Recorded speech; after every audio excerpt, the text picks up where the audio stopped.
Bon, alors, je vais poser une question tout à l'heure. À combien de yaourts a-t-on droit par jour? Oui, ça m'a beaucoup fait rigoler, 0.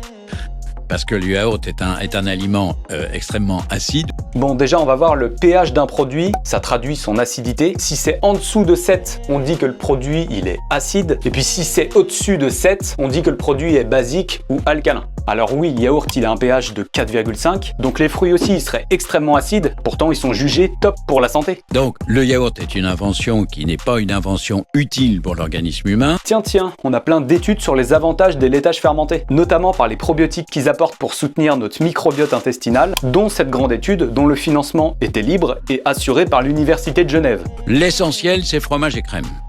Ce sont les deux composants du lait qui contiennent énormément de calcium et qui sont donc extrêmement utiles. C'est marrant ça, parce que le fromage c'est justement un aliment acide avec un pH en dessous de 7. Et si on veut parler d'acidité avec l'indice PRAL que j'ai expliqué dans ma vidéo précédente, le fromage il serait justement bien plus acide que le yaourt pour le coup.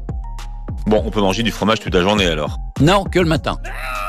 Ah, ça ressemble à de la chrononutrition ça, je me trompe? Il faut bien penser que si vous mangez des gras saturés le matin, c'est très sain. Mais ça veut dire aussi que si vous les mangez trop tard, c'est très mauvais. J'ai trouvé aucune étude humaine contrôlée randomisée qui montre un bénéfice évident par rapport à l'horaire. Sa méthode chrononutrition date d'avant les années 90. Si on reprend les études récentes, c'est même pas encore très clair ces histoires de synthèse de cholestérol en fonction de l'heure de la journée. On sait que l'excès de graisse saturée c'est pas top pour la santé cardiovasculaire. Changer l'horaire serait-il la solution? Quand on regarde les études, la chrononutrition n'a pas de preuve solide sur la santé cardiaque. Bref, vous prenez pas la tête sur le yaourt, ça reste un aliment super intéressant, mais pas obligatoire non plus. Pour l'équivalent, ça peut être via brebis ou chèvre, ou du soja si c'est enrichi en calcium et vitamine D. Dis-moi ton laitage favori en commentaire, et n'hésite pas à partager pour lutter contre la désinformation en nutrition. Allez, à la prochaine!